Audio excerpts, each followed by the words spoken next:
Welcome back to This Week in Habsland. I am Jordan and he is Brian. We are going to be with you every week between now and the end of the season to follow our beloved Montreal Canadiens. You can find us on Blue Sky at Habsland Pod.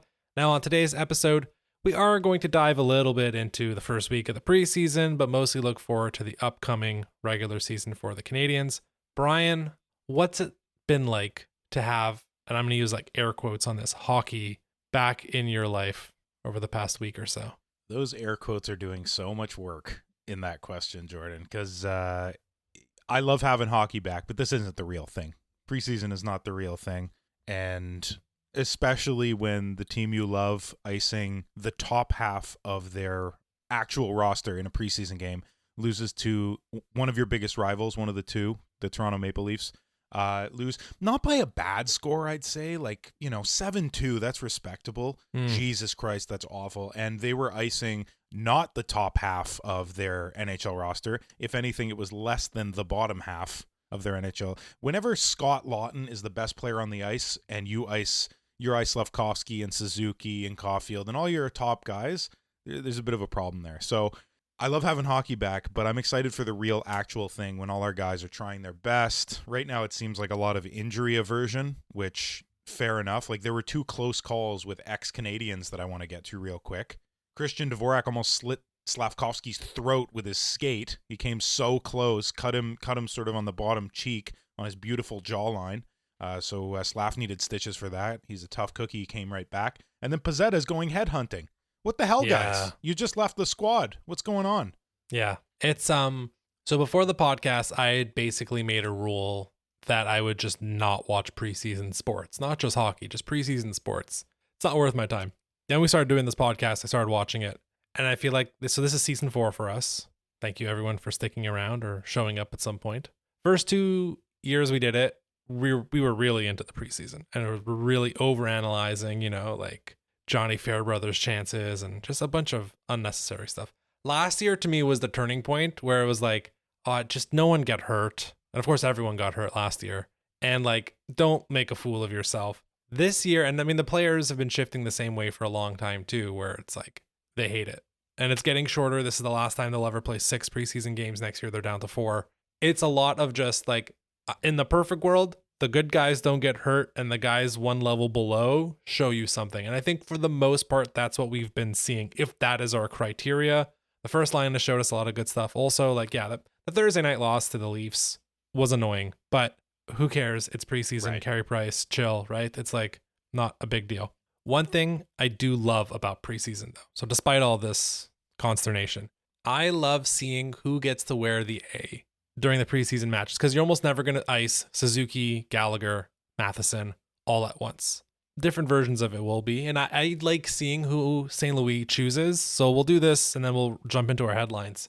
Through the first 4 games, beyond Suzuki, Gallagher, Matheson, who are the captain and the assistants, or the alternates, Josh Anderson, Cole Caufield, Alex Xhekaj twice, Noah Dobson, Alex Newhook, and then the big surprise of all of them is Xhekaj.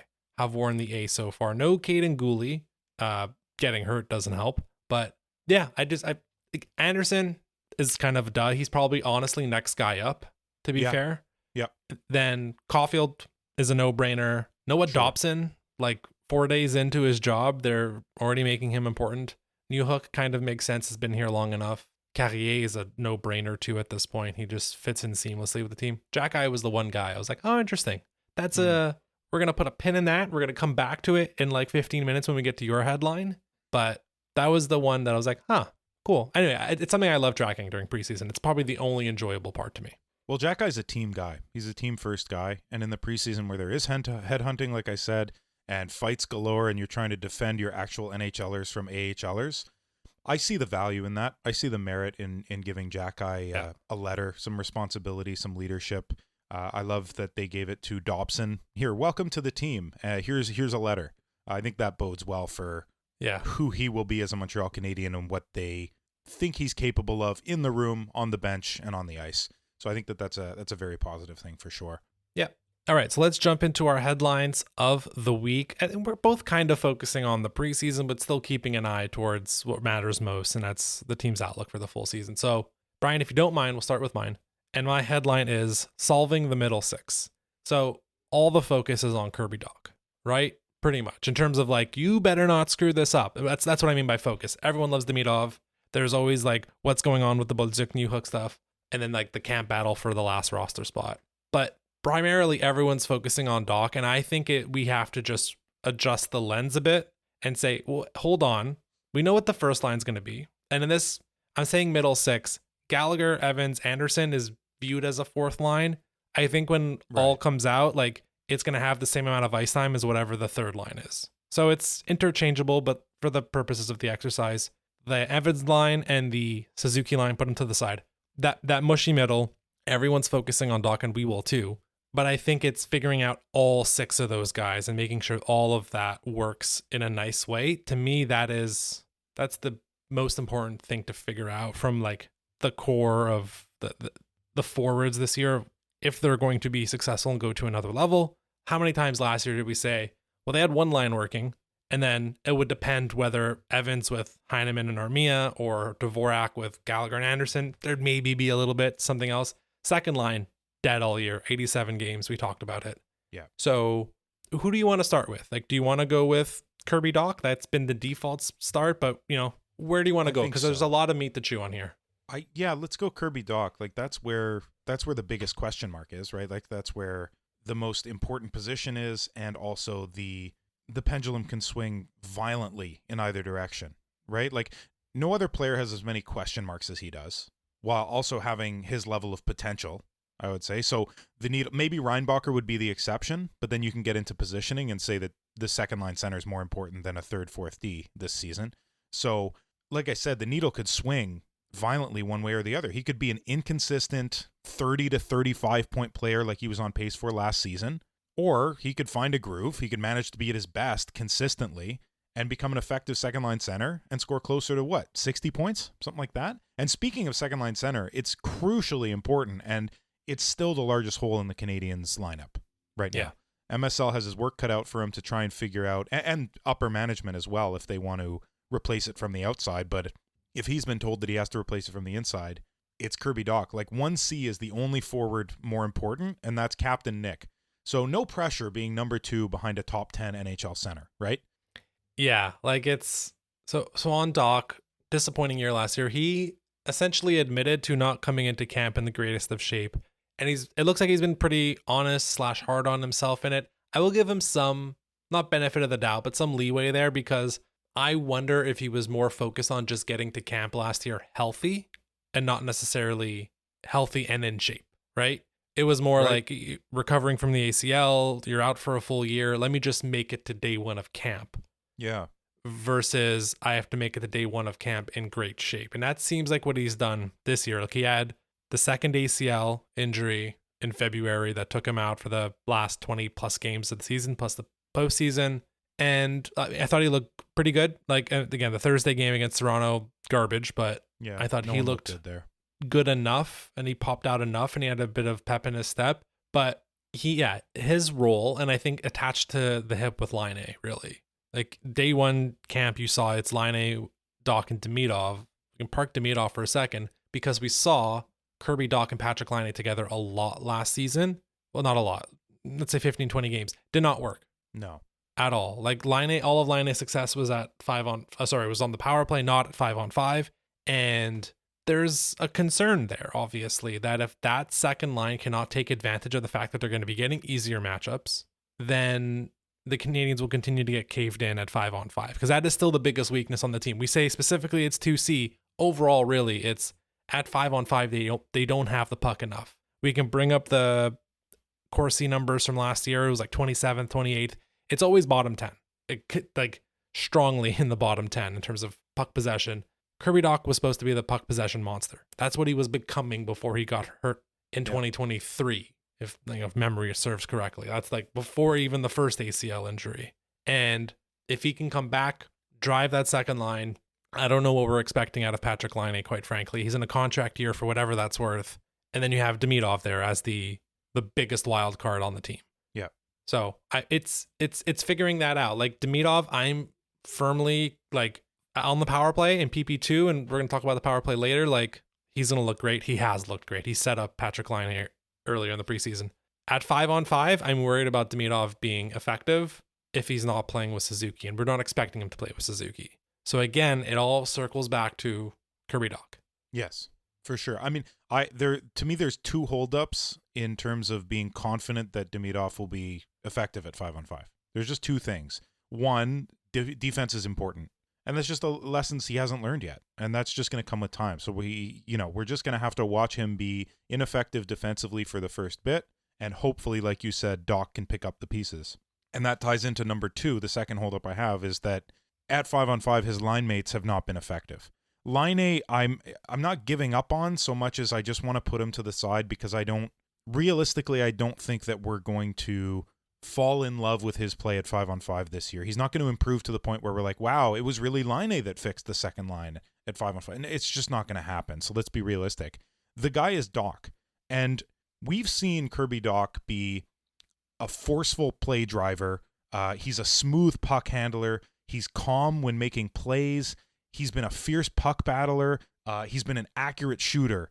But is he all of these things in the same game? Extremely rarely. He's been excellent in moments, but like many young athletes, he now has to put it all together with his next contract on the line, with the success of a monstrous organization on the line. That's an immense amount of pressure.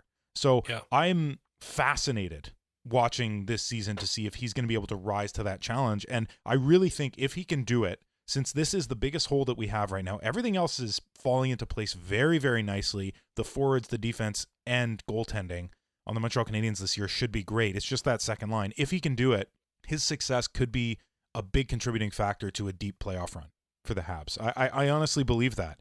And am I putting too much stock in a single player's success? Perhaps I am. But that's how important you and I think the entire hockey world deem the second line center is, especially when you have two guys on your wings that are not going to dominate right away. We hope Demidov does, but like you said, it's a wild card, so we can't bank on that. So it all kind of funnels down to Kirby Dach. Is he going to make those guys more effective? Is he himself going to be more effective? And it's all about consistency with him. You prompted this whole discussion. I jumped back into Dach for a while, but you prompted this whole thing, like, kind of being worried about Demidov at 5-on-5. I've said my piece about it, that it's the defensive stuff, and then also his line mates aren't great. So, like, what are you expecting? What do you see as the potential for Demidov? Let's say at the start of the season, like first 10 games, what are you expecting? Right. And then how can he grow after that? So we'll come back to Dach. For Demidov, what you saw a little bit in the preseason is he's also getting run a bit. Now, I can't tell if that's the AHL guys being like, ooh, I know about Demidov. I know Ivan Demidov. That's the guy. I'm going to impress somebody. You mentioned Pizzetta earlier. There's a bunch of players, on the Leafs this week doing that.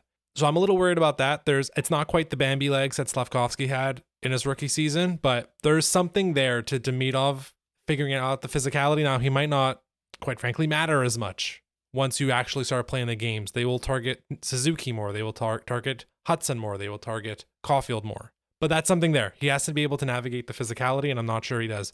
And that's the other part where I'm worried about at 5-on-5. My question is, like, with that second line, and we can go into the third line now because it's going to blend nicely. I'm not sure these are the right wingers for Kirby Dach. Yeah, I'm starting to think that as well. So, like, and how much of that is just, like, the fact that no one really has that much faith in any type of defensive averageness from Patrick Laine. Like, a lot of that is this, too. Again, this is the whole freaking middle six, man. Like, it is, Dach is the tip of the iceberg, but it's an iceberg. Like, there's a lot of stuff that's not going to work. Right. That's not going to work, that we're worried about. And then you look at the third line, what we're viewing as a third line, which right now is Alex Newhook, mostly centering with Xhekaj and question mark, right? Right. Be it Owen Beck, be it Oliver Kapanen, be it Joe Veleno, who was the Habs' best non-Hudson player on Saturday night. Lane Hudson was just, he shouldn't have been in the game, quite frankly, and he looked like really just a bit bored, kind of like, this is all I have to do today. Anyways, Hudson scoring too. Remember last year, right? How long it took? Pots won in preseason. So is there something to, like, and I know, like, the righty lefty thing's a bit convoluted. If you like, I mentioned way back in the summer, I think Bolduc on that second line with Dach instead. Yes. Of Patrick Laine. Again, the lefty righty thing. Demidov can play on either wing. I don't think he cares much about that. Maybe the Canadiens will have a preference for a few months, like you said, as they introduce him to the NHL. On the new hook stuff, like this is kind of his time to shine. Like they're giving him a center role, and we've seen spurts here and there over the course of the last 2 seasons. Now they've usually been his first season with the Canadiens when all the pressure was off. He started to look great. Last year he had a real slow start, and he was attached to Dach on the initial second line, and that didn't look too. It wasn't a great start, and then again slowly he picked up steam. Never quite, I think, fully refound that form from 2023. But Xhekaj has been nice. Like I don't, the fact, we'll get to the power play, but I think he's going to have a great season. And then it's, well, who are you putting on the other wing? And 1 week into preseason, another couple of days of training camp, Owen Beck versus Oliver Kapanen has been as advertised, where both guys are good at hockey. Oh yeah. Both guys are competent. Both guys are probably NHLers. Who is going to be the winger? I hate this so much. Like, I get that this has to be an either or type deal, but I feel like that little girl in the old El Paso commercial saying, why not both? Why not both?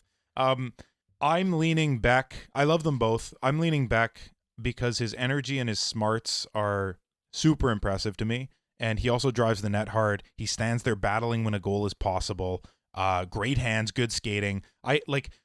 I don't put much stock in what these preseasons games say about Slav or Suzuki or Hudson. Like we said, like whatever, they're NHLers. They're just trying to not get hurt. But I do put stock in what they say about players fighting for a spot. And to me, Beck fought harder. And maybe that's just a stylistic thing where Kapanen is more subtle in his decision making and he's a little bit less energetic, but he's always in the right position. So maybe that's a bias because I love a guy like Gallagher who will run into the fray and do a bunch of stuff and get wily. But to me, that looked like Beck fighting harder. Please correct me if I'm wrong. I wrote this in my notes on Saturday night when the Habs were playing the Leafs in the rematch. This is not a turtle race. You know, this is not a like, well, somebody has to win the spot type of thing. They're both playing well. I don't think there's a wrong choice necessarily here. My default assumption that it was going to be Oliver Kapanen coming into camp. Beck has looked really good. I thought it was quite funny how... So Beck has gotten the initial audition with the new hook, Bolduc line.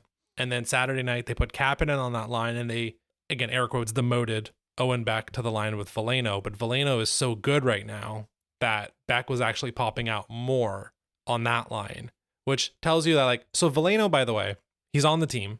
Like, there's no rocket in his future. No. He is, at a minimum, the 13th forward. At a minimum. And I think he's doing enough to make St. Louis, and I want to like end the middle six discussion with Veleno. I mean, you were asking me about who's winning right now between Beck and Kapanen. Slight edge to Beck, but like so slight. And okay. I don't think it, again, not a turtle race. These guys are actually trying to win a spot. But on Veleno, I think there's a chance here that he is so impressive that he might, especially if that new hook line is a bit sputtery to start the season. I feel like Veleno might get in there for a few games in October just to get, I don't know, but it's the thing we said with Gally last year. Like his give a shit meter was just on games where the rest of the team was off. Maybe Suzuki, Hudson aside. Gally was there, and that's why you and I considered Gally for like the 5th spot on our Habs land MVP last year. Ended up going to Jake Evans, but Gally was right there. Yeah, I feel like Veleno might be that guy, at least for the early part of the season, and we know St. Louis is really focused on not having a slow start again this season. So yeah, any thoughts on Veleno and kind of wrapping up the middle six? We're in a situation here where, and I'll get to Veleno in a sec, but just looking at like a top-down approach here. Suzuki, Caufield, Slav, Demidov, Dach, Laine, Newhook, Bolduc, Evans, Gallagher, Anderson. That's 11 guys.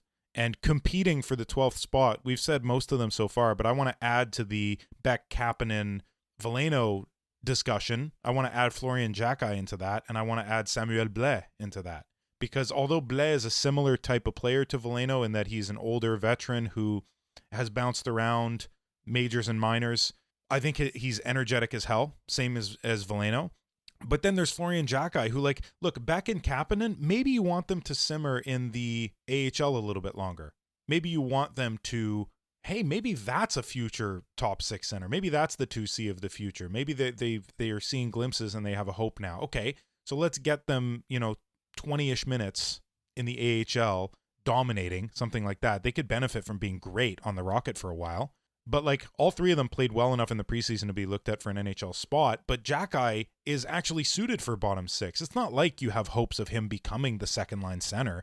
If you do, interesting, but like I don't see it.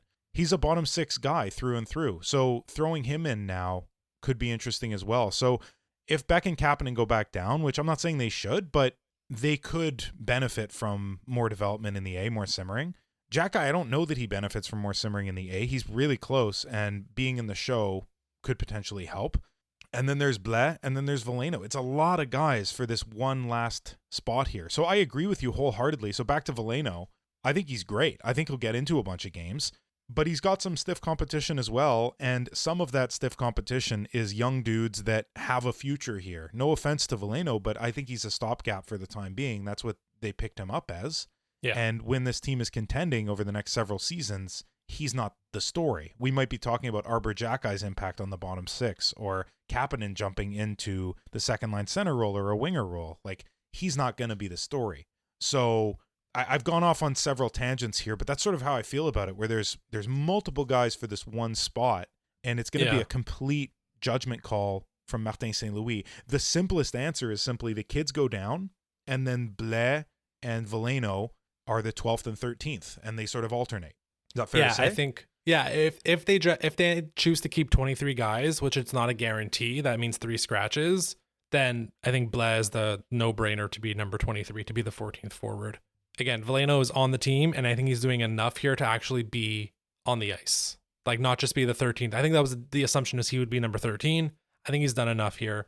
On Florian Xhekaj, which, by the way, let's keep a tally of how many times you and I screw up Florian Xhekaj and Arbor Xhekaj. Did I say Arbor? You did. It's okay. My notes now are a disaster. First of all, Google Docs still doesn't autocorrect Xhekaj. I don't know why. It's been 3.5 years. It's a disaster. Florian Xhekaj is only 3 months younger than Juraj Slafkovsky. Just to like level set how old. Wow. And he's about the same age as Owen Beck. I know he was it's because he was drafted a year late, and that throws off the timing a bit, but he's basically in the 2022 draft class in terms of age. He's drafted in 23. Yeah, important. That's good. I'm happy you brought him up. He's also kind of hovering. I thought Vincent Zroar was hovering. I thought they would keep him a little longer. Sure. They did cut him. They're sending him back to Europe. He has the same contract that Kapanen had, where if he's not on the Montreal Canadiens, he has to go back to the team in Europe. It's fine. I thought he looked dynamite, and very happy for him to come back in a year.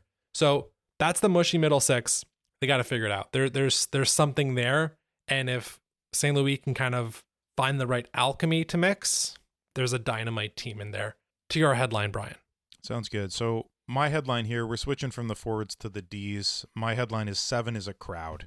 So this, obviously, we're going to be focusing on the D pairs. I want to talk about the penalty kill a little bit, and who's the odd man out on opening night. So like, the first thing that's sort of fascinating me is that we know who the top 3 Ds are, but we don't know who 4 and 5 are. At least in my estimation, it's Hudson, it's Dobson, it's Gooley, and we could talk about who's on whose wing and stuff, or who's paired with who.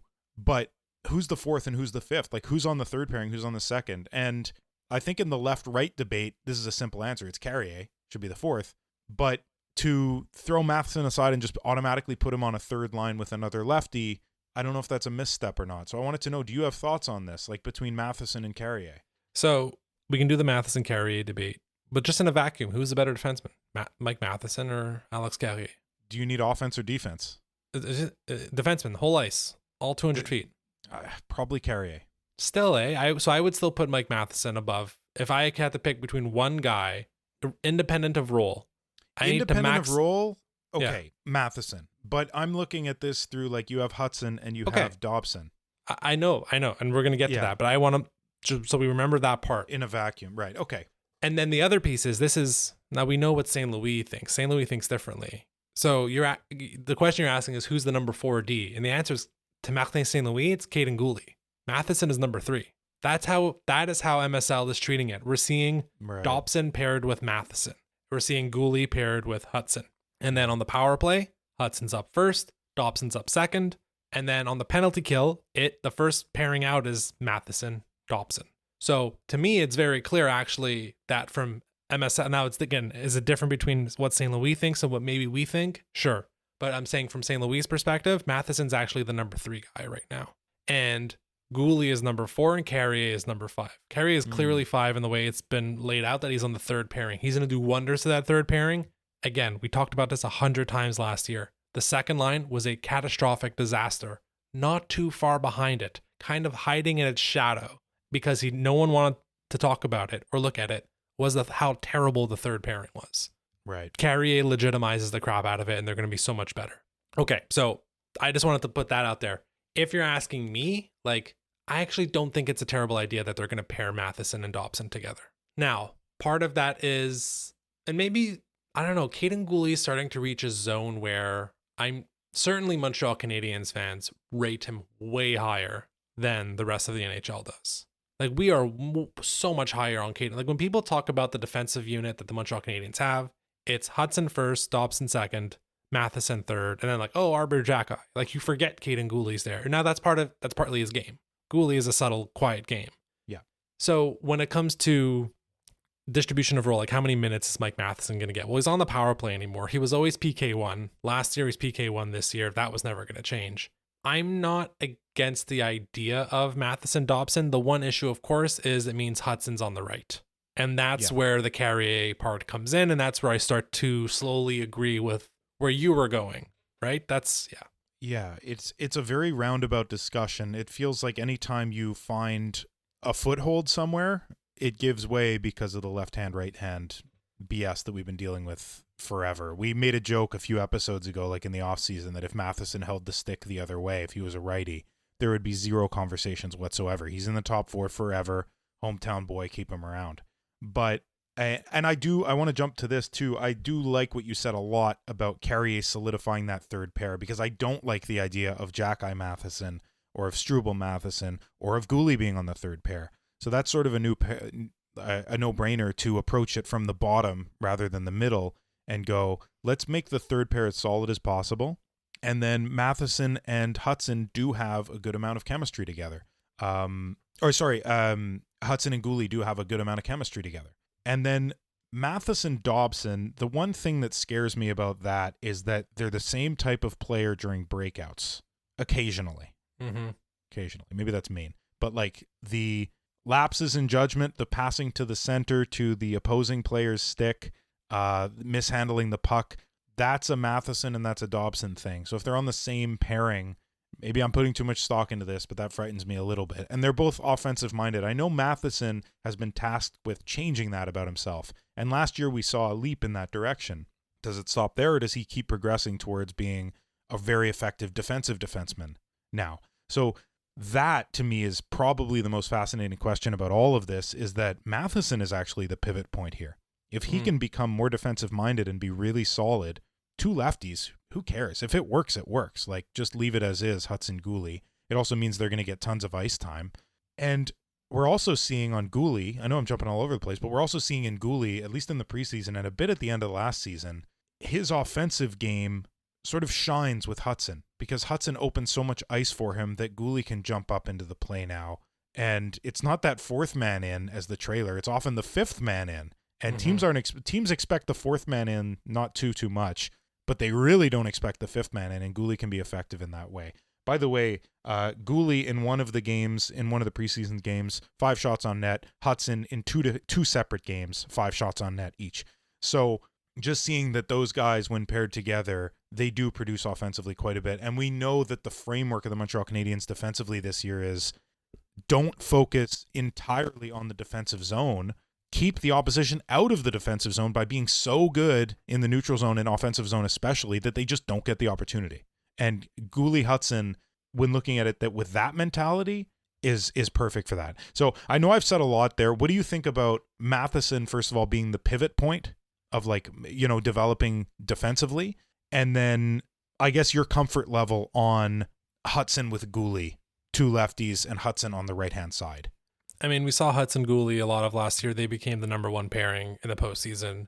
So no concerns really about it. It just, the same way we wondered for a longest time, like, what does Caden Goulet look like long-term on the left? Now is the question we ask about Lane Hudson. Now, Hudson's special, but how much more special could he be if he was on his right side?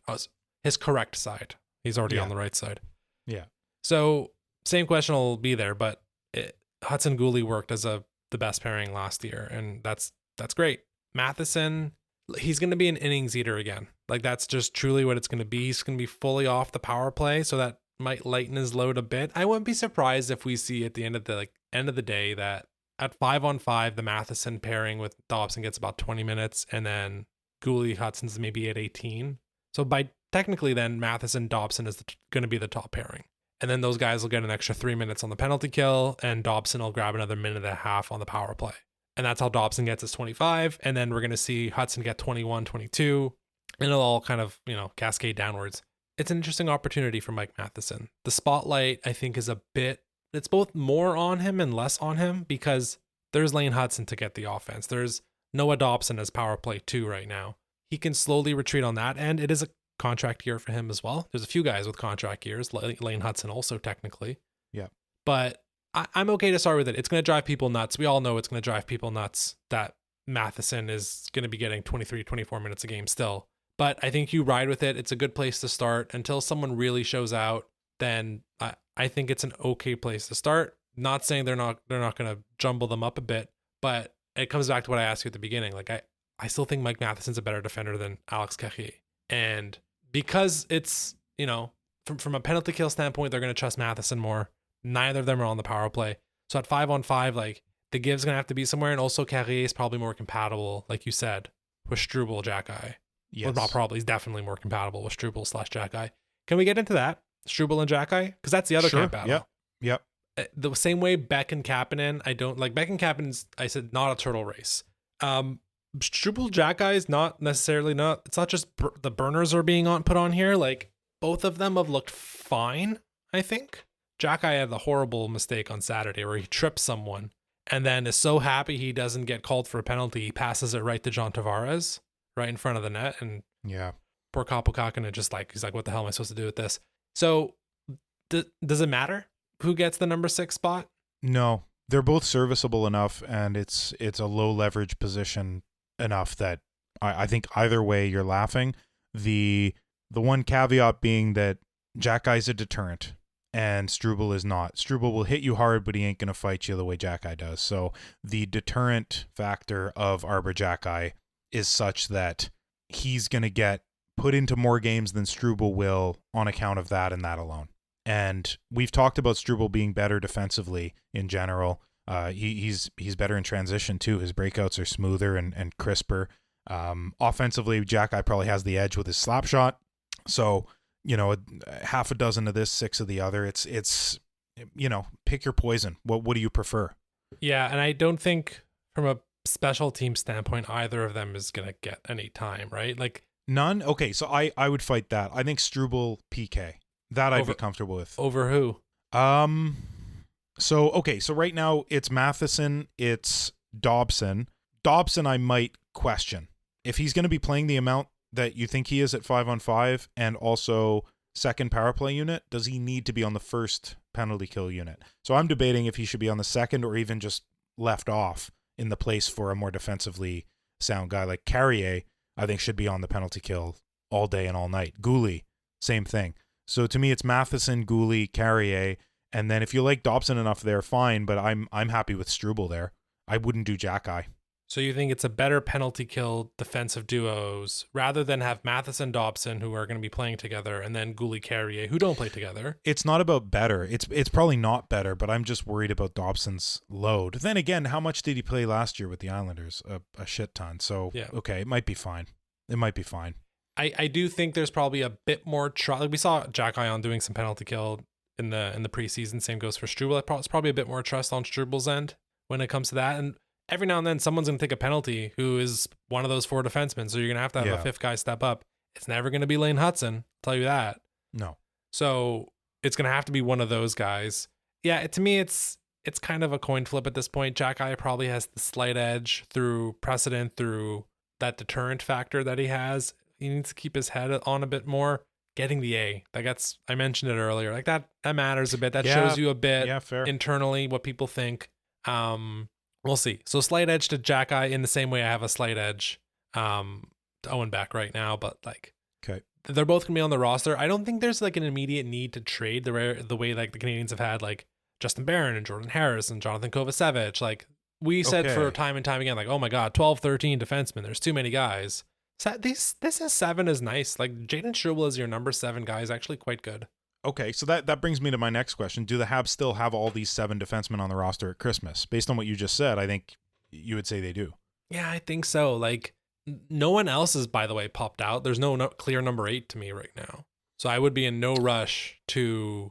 There could have been one. Yeah, okay, we can end with him. You want to end with Reinbacher? Yeah, quickly though, on the groin injuries of Gooley and Dobson, I'm just going to take that with like, they've played enough. We're going to rest them for 12 days, and you'll see them against Toronto on the 8th. Fingers crossed. Good call. Reinbacher. We can close with him and the defenseman. It sucks, but he still had a full off season, healthy. He still had started training camp, gotten a couple games, looked better in the second game, the one he got hurt in. And the injury is not his knee.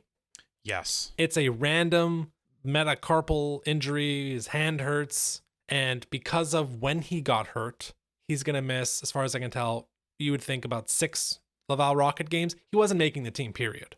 And there's the Dobson factor, but there's also the factor that he was not like jumping off the page already. So he's going to miss half a dozen games, but it's not like he missed preseason. It's not like he missed 3 months of his off season because he couldn't train because he was recovering from big surgery. It's a stupid hand injury. It sucks.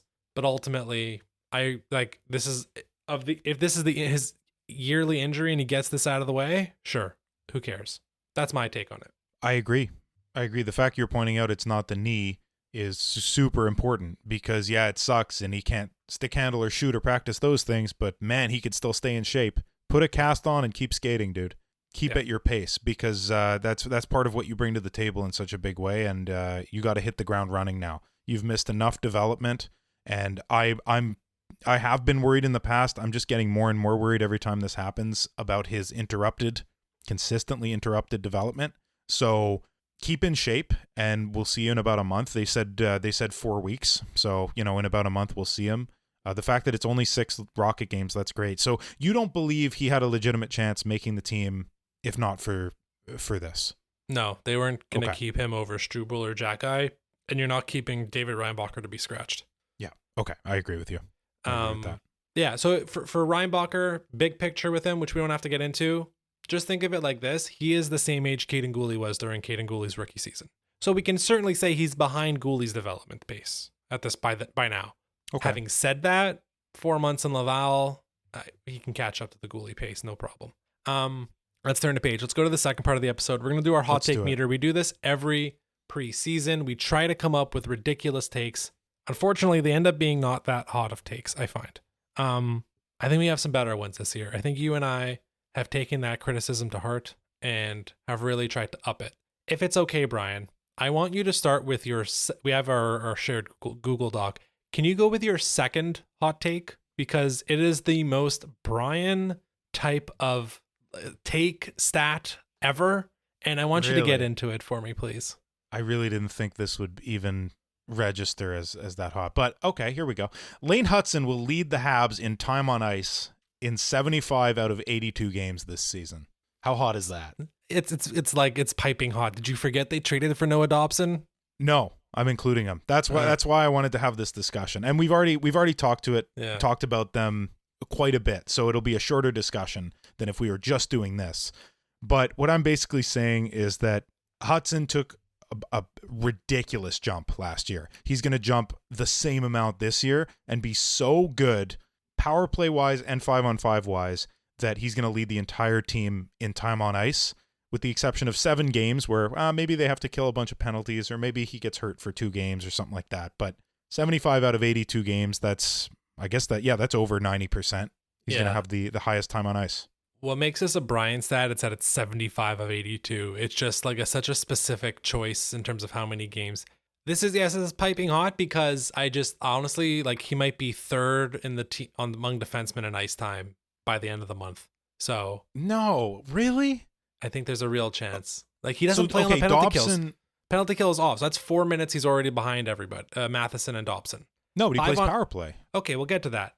So you're 4 minutes behind. Power play, he'll get 3 minutes. Dobson will get 1 minute. more or less, whatever, right? Okay, so he's still Okay, 2 minutes behind Dobson, Right. and he's now 1 minute behind Mike Matheson. Okay. Him and Gooley are going to get more 5-on-5 time than Matheson Dobson. If I was coaching, man, I would want Hudson on the ice 31 minutes a night. I know. Well, that thankfully you don't, because then poor Hudson would have the bone zone would become much more literal, because there would be no cartilage left in his knees. Yeah, I like it. It's a good one. Yeah.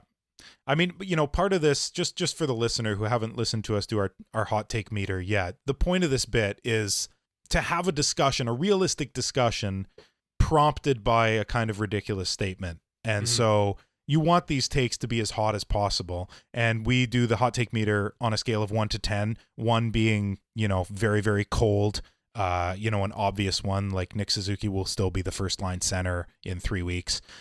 And then a piping hot take is more like this one. So what would you put this 1 to 10? 8. Good 8. Strong 8. Okay. I like that. I'm Okay. happy with that. So my first hot take, again, I tried to mix it up this year. Cole Caufield wins the Rocket. Here's how we're getting to this. Cole Caufield's good at scoring goals, and I think he can score a lot of them. Any counter? Not really. This is a strong 8 as well, man. I'll start with that. A 9 would be that, I don't know, Demidov or Slav win the Rocket. Because, potentially in their careers at one point, they could have one ridiculous season and do it. A 10 would be that Michael Pezzetta wins the Rocket. To do it, Cole would need well over 50 goals. Yeah. The last 4 seasons of Rocket winners have been 52 goals last year, 69, 64, and 60 the 3 years prior. So well over 50 goals, probably right around 60 something. I do believe at the height of Cole Caufield's career, with a season full of good bounces, he could manage that. Whether or not that amazing season is this season, that remains to be seen, because he's still very young. He's not in his prime yet. So I think this is a strong 8. 37 goals last year, tied for 13th in the NHL. If we take away the season where he was recovering from shoulder surgery, 26 goals in 48 games, 44 goal pace. He is, and this is where I think I get really excited about it, and we've danced around the power play, and it's going to segue into your next take. He's back in the right spot. He is back in his home spot. They've moved Patrick Laine off to power play 2. That right there to me is worth 5 goals. So I got 37 last year, pick up an extra 5. We're already in the 40s. We're comfortable with it. He can do more. I think he can do more. So the issue is Austin Matthews might actually be healthy this year, which means he's going to continue his oscillation between 60 plus goals and less than 40 goals. And I think this is a 60 plus Matthews goal season. If you look at the odds leaders for winning the Rocket, it's Draisaitl 1 over Matthews, who is second, which I find a bit odd, but sure. Pasternak and Kaprizov tend to be the top 4. Caulfield's kind of in the 10 to 15 zone, really, really huge odds. So, which is why I think 8's a good number you're giving this. But yeah, it's a healthy Matthews, which means 55 plus is needed. It might even need to be 60. Does a healthy Matthews without the arguable best playmaking winger in the NHL, who's now on Vegas, still get 55? Yeah, well, they got Nick Roy in the trade. So Nick Roy. Oh, that's true. They got the second best playmaking winger. Great. That was great, Jay. Bring him into the equation. No, I just realistically, Matthews doesn't scare me that much. I think Draisaitl's the guy.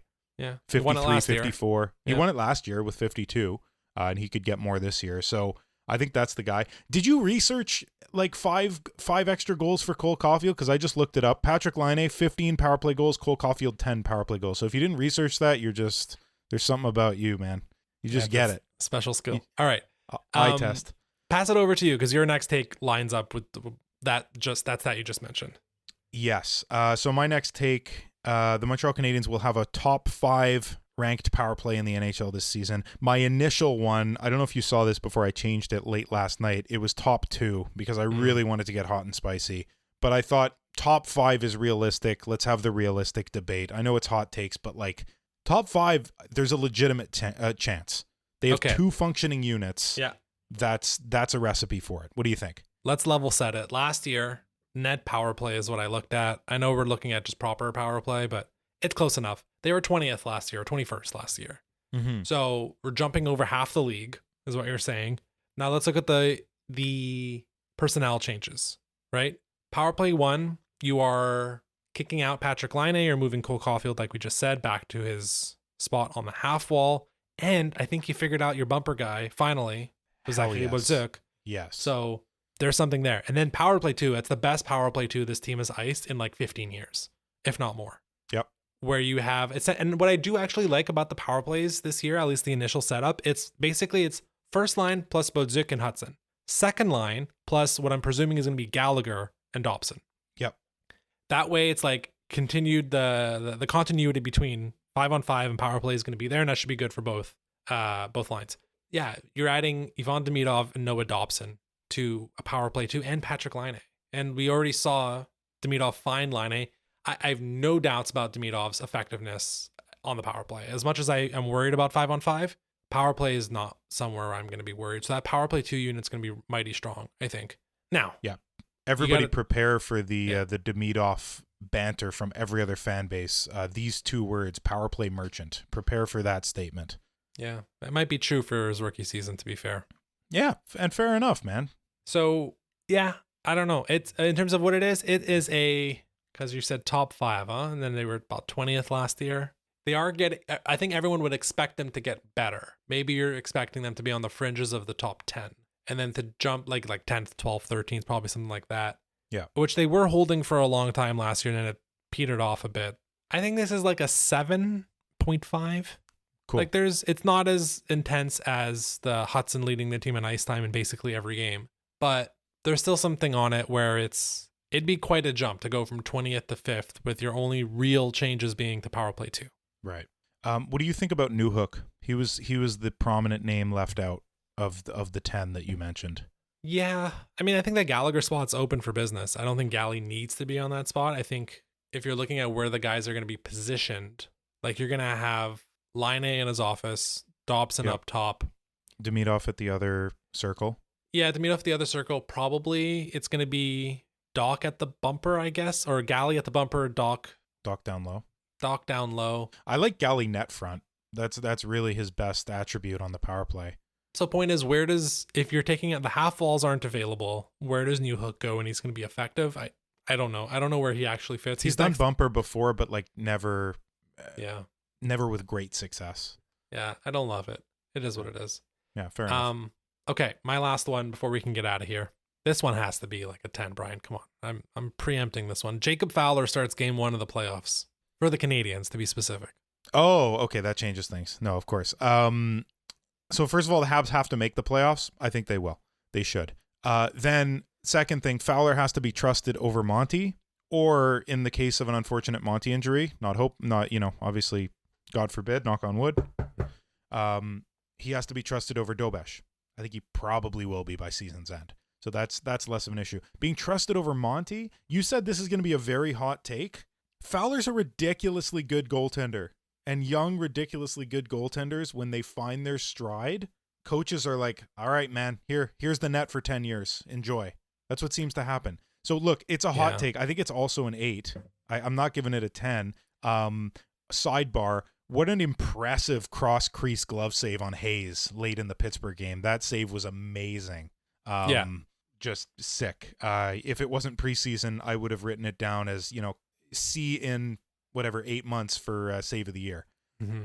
So look, he passed the first week of the preseason test. He looked great against Pittsburgh and happy he got the win.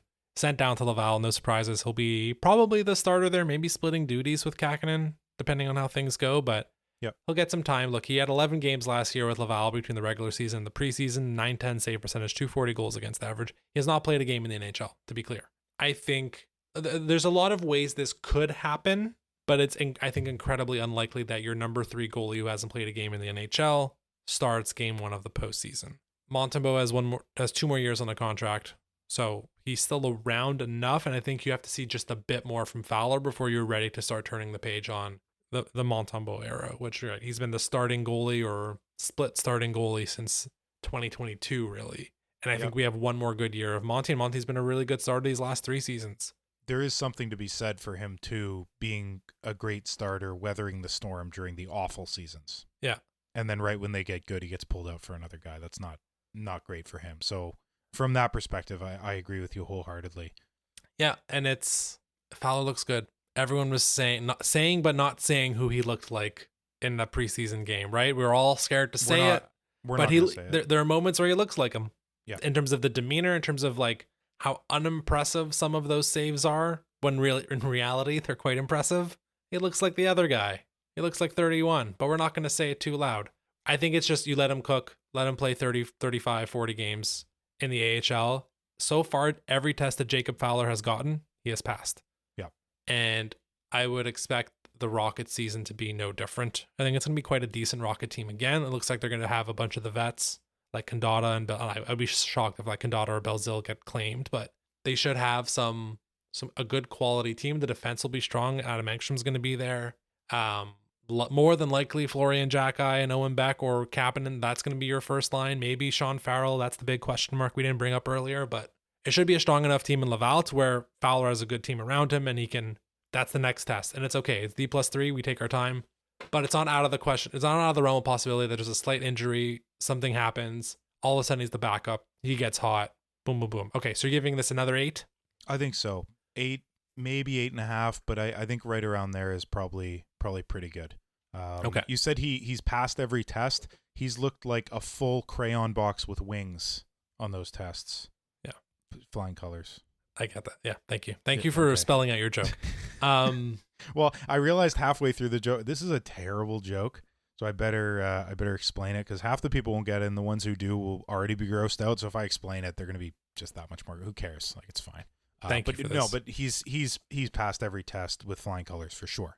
He's been exceptional at times. So yeah, I don't know what else to say, but Jacob Fowler, holy crow, man, turning into the real deal. On a completely unrelated note, not having to do with who he reminds us of, but were you happy with the return that we got for Hall of Fame goaltender Carey Price?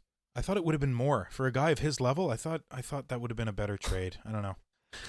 Yeah, we have a certain threshold on this podcast of things that matter that is worth us recording about. Believe it or not, the Jaden Struble contract and the Carey Price trade were not of that caliber, which is also why we waited this year. We started a bit later.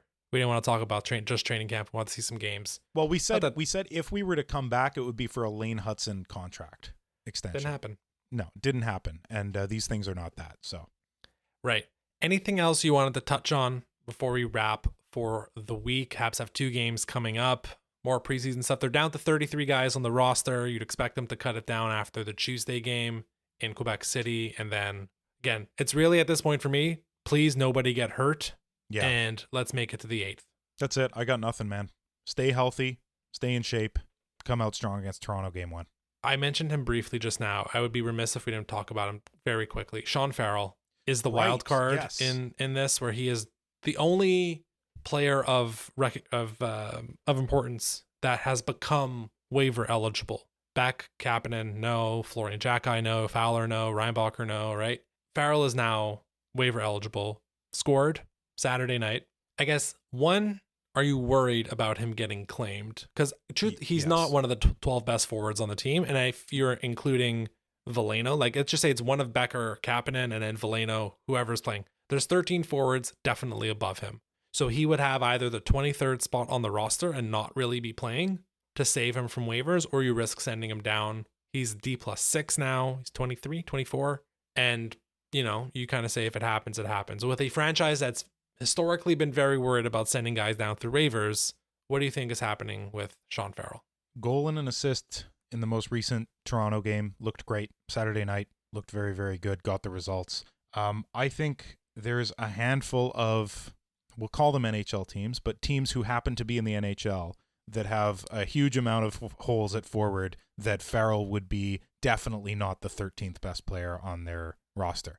And that's counting the fact that I don't think you or I believe that he's NHL ready. But if any GM and or scout from those specific teams have been paying attention to the Montreal Canadiens preseason, this game in particular, if they just watch his shifts, they're going to go, okay, if they send him through waivers, we're grabbing him. We're picking him up. It's a tough one.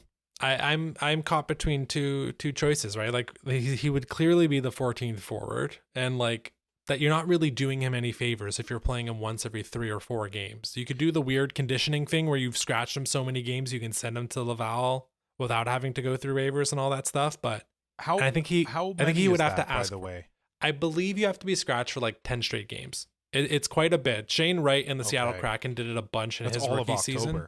That's all of October. I think there's 11 games in October. Yeah. So And I believe because he's now waiver eligible, he would have to agree to it. It's not something that, anyway, it gets complicated with the CBA. Okay. The other part of me is like, look, man, he has just not jumped off the page. He's an undersized winger who has some smarts for sure. And I think when all the teams are sending their players down, you try to sneak him through. And if he gets claimed, he gets claimed. I at this stage, I don't see Sean Farrell as an impact player in the NHL. So if you can get away with having him in Laval for one more year, and maybe you get a little bit more seasoning, then great. I think that is a better opportunity than just having him hover on the Canadiens. And then there's no trade value. It's useless to trade him for a third or fourth round pick. It's a waste of time. I think at this point, you just probably risk it with sending him down, hope the development keeps going, and something happens.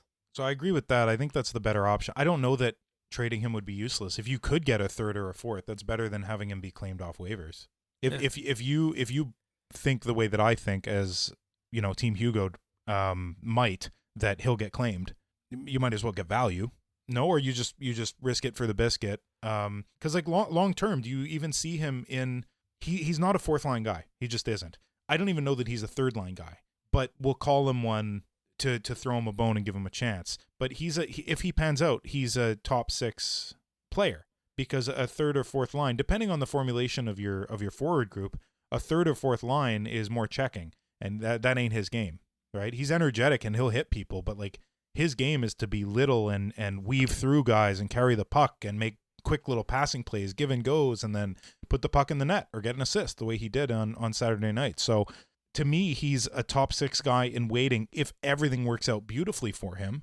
Is that spot available on an already relatively small Montreal Canadiens team? I just don't think so. No, his spot is the Alex Newhook winger position, which isn't even a position this year because Newhook's at center. Yeah, okay. But that's what it is. It's Newhook's spot if Newhook was a winger. Yeah. That spot doesn't exist. You're not getting anyone's spot this season. Yeah.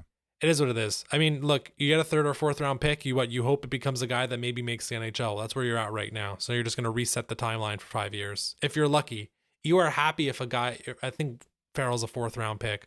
You're happy if you're have a fourth round pick and you make it to this stage where he's a tweener. Yeah, that's a fair statement. Yep. So yep. We'll see. Just something else to monitor as we go through camp. Again, down to 33 guys. Does he make the roster? Does he not? Do they just send him down and risk it? We will find out. Habs have 2 games coming up next week, and then we'll be back to podcast about it and continue to preview the season. We'll do our season over-unders, and probably just, again, fingers crossed, no one's suspended. No Xhekaj nonsense this year. I know it's 2 Ottawa games, so you never know. And yeah, you can follow us on social media at HabslandPod. If you like what you hear, please leave a 5-star rating on Spotify and Apple Podcast. And until next Monday, go Habs.